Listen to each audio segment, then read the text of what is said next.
Hello again. It is snowy and cold outside, so I'm going to read my book today with some nice hot chocolate. It's warm and it's cold outside, so it's a perfect day to curl up with a book. I want to, as always, acknowledge Candlewick Press for allowing us to read their book. And here we go with chapter 57 of Flora and Ulysses, The Illuminated Adventures. Chapter 57, Tootie to the Rescue. It was 2:20 a.m. The grass was heavy with dew. Flora was picking her way through the darkness. She was breathing heavily because she was carrying Marianne in her arms. And Marianne, for all of her pink cheeks and delicate features and excessive stupid frilliness, was incredibly heavy. Talk about stout, thought Flora. The criminal element, can one reason with a criminal? This is debatable. But it is true that the rules of nursery school are often in good effect in the criminal world. What do we mean by this? We mean that if the criminal has something you want, then you must have something he wants.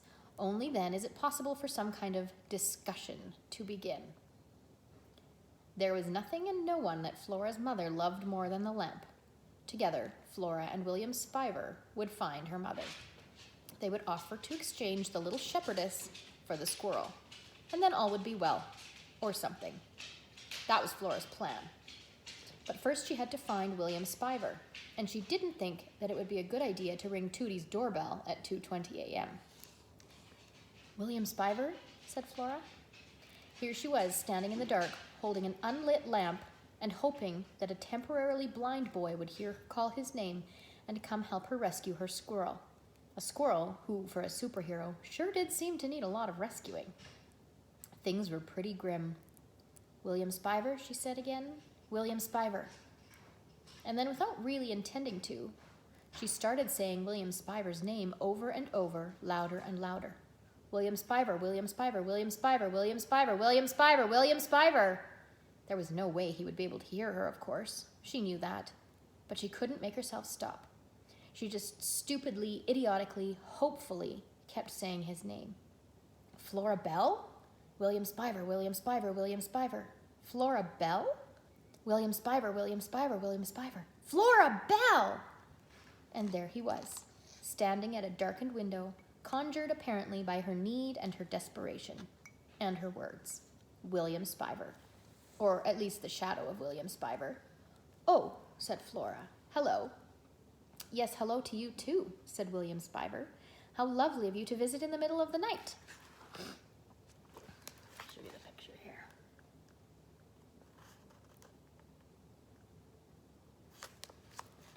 There's been an emergency, said Flora. Right, said William Spiver. Just let me put on my bathrobe. Flora felt a familiar prick of irritation. It's an emergency, William Spiver. There's no time to waste. Forget about your bathrobe. I'll just put on my bathrobe, said William Spiver, as if she hadn't said anything at all, and I'll be right there. Wherever there is, it is shockingly difficult to locate even the most obvious things when one is temporarily blind. The world is very hard to navigate when you can't see. Although, to be perfectly frank, I had trouble navigating the world even before the advent of the blindness. I've never been what you would call coordinated or spatially intelligent. It's not even that I bump into things. It's more that things leap out of nowhere and bump into me. My mother says that this is because I live in my head as opposed to living in the world. But I ask you, don't we all live in our heads? Where else could we possibly exist? Our brains are the universe. Don't you think that's true, Flora Bell? I said it's an emergency. Well then, I'll just put on my bathrobe and we'll sort it all out. Flora put Marianne down on the ground.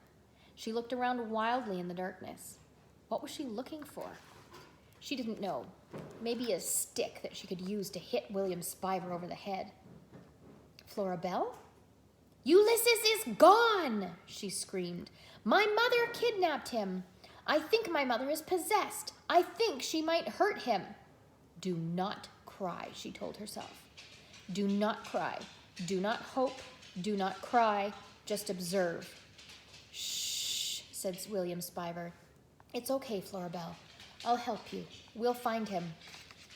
And then the light in William Spiver's room came on, and Tootie said, What in the world are you doing, William? Looking for my bathrobe? Tootie to the rescue. The words appeared above Tootie's head in a neon kind of brightness. "Tootie!" shouted Flora. "It's an emergency. My mother has kidnapped the squirrel." "Flora?" said Tootie. She stuck her head out the window. "Why do you have that awful lamp?" "It's complicated," said Flora. "Again with the lamp?" said William Spiver. "What in the world is the meaning of the lamp?" "My mother loves the lamp," said Flora. "I'm holding it hostage." "Desperate times call for desperate measures," said Tootie.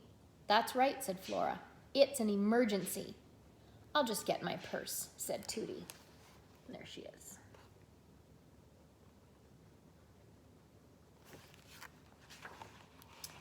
Chapter 58, Nothing Personal. It was dark, very, very dark, and there was the smell of smoke. Flora's mother had him in a sack, and the sack was flung over her back, and she was walking somewhere, and it was very, very dark. At the last minute, Flora's mother had picked up the piece of paper with his poem on it and thrown it into the sack along with him. Was this meant as a kindness? Was she mocking him? Or was she merely covering her tracks? The squirrel didn't know, but he held the crumpled ball of paper to his chest and tried to comfort himself. He thought, "Worse things have happened to me." He tried to think of what they were. There was the time the pickup truck had run over his tail. That had hurt very much. There was also the incident with the BB gun, and the teddy bear, and the garden hose, the slingshot, the bow and rubber arrow. But everything that had happened before paled in comparison to this, because there was so much more to lose now. Flora and her round and lovable head, cheese puffs, poetry, giant donuts. Shoot, he was going to leave the world without ever having tried a giant donut. And Tootie. Tootie had said that she was going to read poetry out loud to him. That would never happen now either. It was very dark in the sack. It was very dark everywhere. "I'm going to die," thought the squirrel. He hugged his poem closer, and the paper crackled inside. "This is nothing personal, Mr. Squirrel," said Flora's mother. Ulysses held himself very still. He found this sentiment difficult to believe. "It really has nothing to do with you," said Flora's mother. "It's about Flora. Flora Bell. She is a strange child, and the world is not kind to the strange. She was strange before, and she's stranger now.